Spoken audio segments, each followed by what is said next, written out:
everybody. Thank you so much for joining me. My name is Dr. Bein, and I'm excited to share my books with you. I have so many books that I love to read every day, and I hope you'll enjoy them as much as I do. The first book I'm excited to share with you is called Sulwe.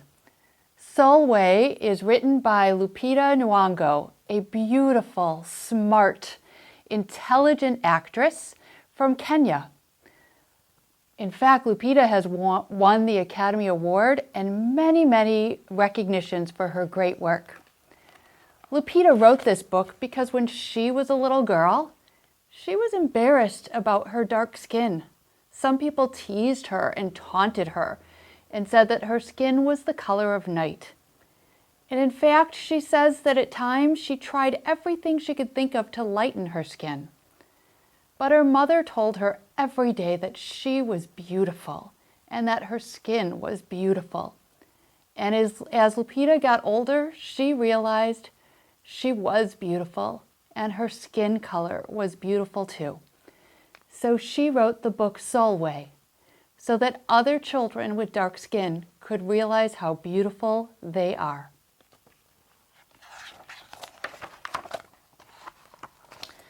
Sulwe was born the color of midnight. She looked nothing like her family, not even a little, not even at all. Mama was the color of dawn. Hardly anyone at school looked like Sulwe either. People gave her sister, Mitch, pet names like Sunshine and Ray and Beauty. People gave Sulwe names like Blackie and Darky and Night. Sulwe felt hurt every time, so she hid away while her sister made lots of friends. Her dad, Baba, was the color of dusk, and Mitch, her sister, was the color of high moon. Sulwe dreamed of being the same color as her sister. She wanted real friends, too. So she got the biggest eraser she could find and tried to rub off a layer or two of her darkness. That hurt. She crept into Mama's room and helped herself to her makeup. Oh no, she would hear about this from Mama. Sulwe decided to work from the inside out and ate only the lightest, brightest foods. With a stomach ache, she went to bed early and turned to God for a miracle. Dear Lord, why do I look like midnight when my mother looks like dawn? Please make me as fair as the parents I'm from. I want to be beautiful, not just to pretend. I want to have daylight. I want to have friends. If you hear me, my Lord, and would like to comply, may I wake up as bright as the sun in the sky. Amen. When Mama came in to wake her for school the next morning, Sulwe rose to find not a trace of daylight in her midnight skin. Sulwe told Mama everything. Mama asked, "What is your name?" "Sulwe," she muttered. "And what does it mean?" "Star," Sulwe whispered. Brightness is not in your skin, my love. Brightness is just who you are. As for beauty, Mama said, rubbing Sulwe's stomach the way she always did to comfort her, you are beautiful. Sulwe sighed. Well, you are beautiful to me, but you can't rely on what you look like to make you feel beautiful, my sweet. Real beauty comes from your mind and your heart. It begins with how you see yourself, not how others see you. Now up you get and out you go. How could she, as dark as she was, have brightness in her?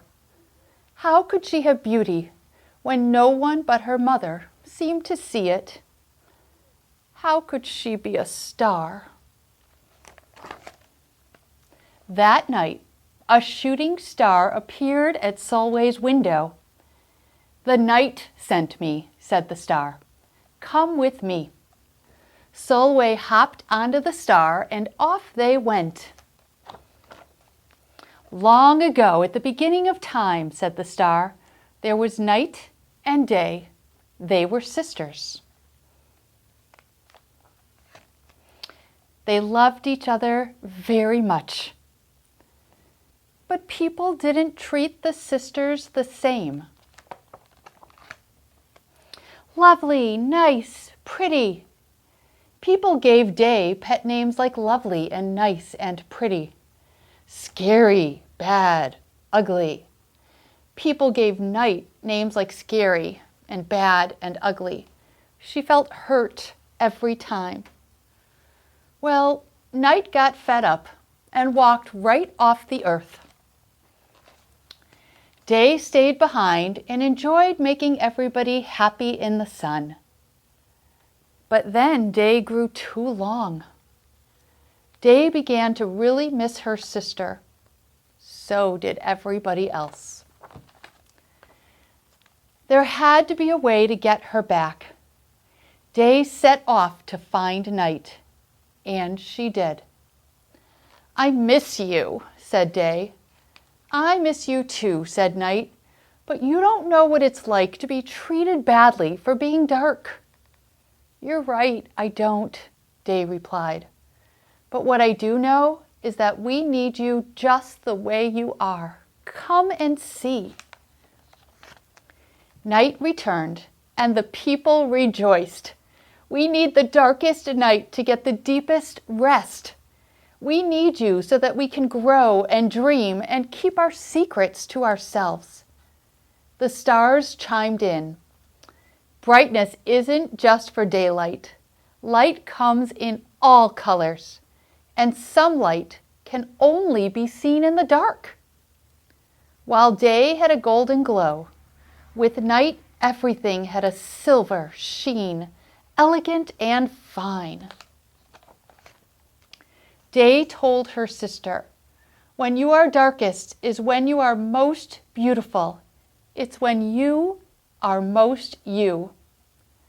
Could it be that night did not need to change? Not even a little? Not even at all? Now that night and day were back together, a little bit of night returned to day in the form of shadows, and a little bit of day returned to night in the form of moonlight. They were inseparable from that moment on, and promised to celebrate the brightness in each other, whether people chose to see it or not.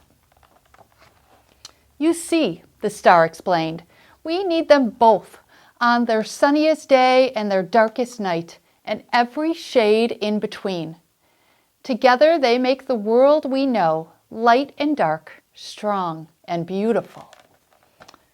Sulwe rose the next morning beaming. There would be no hiding anymore.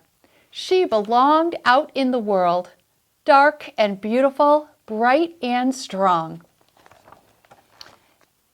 And if she ever needed a reminder of her brightness, she could look up at the sky on the darkest night to see for herself.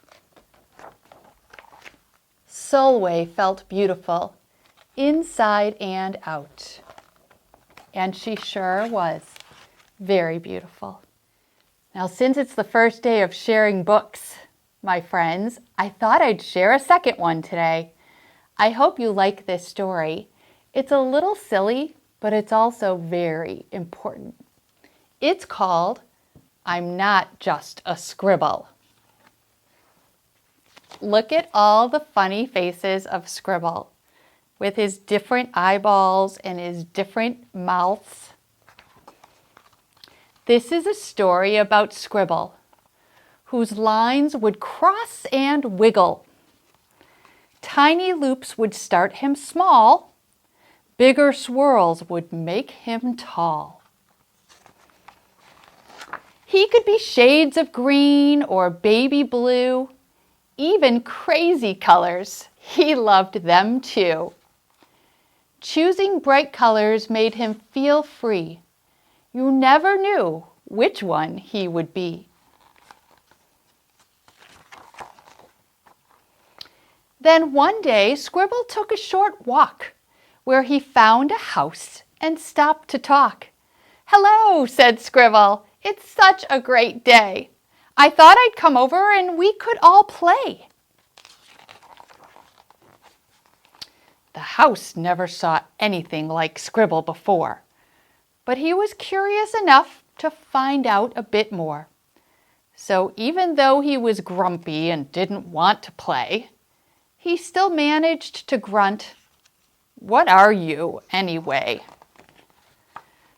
Scribble was confused and didn't know what to say, so he said to the house, "I'm just a scribble. Is that okay?" "It's not okay," said the house. "You don't look right. Your lines aren't straight and your colors are too bright." "But color is fun," Scribble said. "I can show you why. Just give me a chance. Please let me try." "No," said the house. "You cannot stay. You're nothing like me. Now you go away." Hearing those words made Scribble so sad. A tear ran down his face. He felt really bad. "But I won't be upset," he proclaimed that day. So he changed his colors and went on his way. He continued his walk and soon found the sun. Along with the clouds, they could all have some fun. But the sun saw him coming and told him to stop. "Your lines are too messy and we don't have a mop." "Turn around, little Scribble," he went on to say. "Go back to your home. Please just go away." "But you're not being nice," Scribble shouted, quite mad. "The fact that I'm different doesn't make me so bad. My colors are special, and my lines are just fine. If you'd give me a chance, we could have a great time." "Should we ask him to play?" they huddled to discuss. "It's fun with more friends. It's usually just us." And although they were worried this wouldn't work out, being mean to Scribble wasn't what they were about. Scribble was surprised at what he saw the next day. All the drawings were there, and they wanted to play. Even Rainbow showed up, and he never came by. He was standing right there, near the sun and the sky. "We're so sorry," said the clouds as they held back their tears. "Please come play," said the house. "We haven't had fun in years." "I forgive you," Scribble shouted as he did a happy dance. They were so grateful, he gave them another chance. Scribble gathered up his colors and played with everyone. Blue, purple, green, and yellow. It was all so much fun. Look what they created when they finally came together. The art was so beautiful, and it was better than ever. Look at all the scribbles, boys and girls. I hope you can make your own scribbles at home. The end.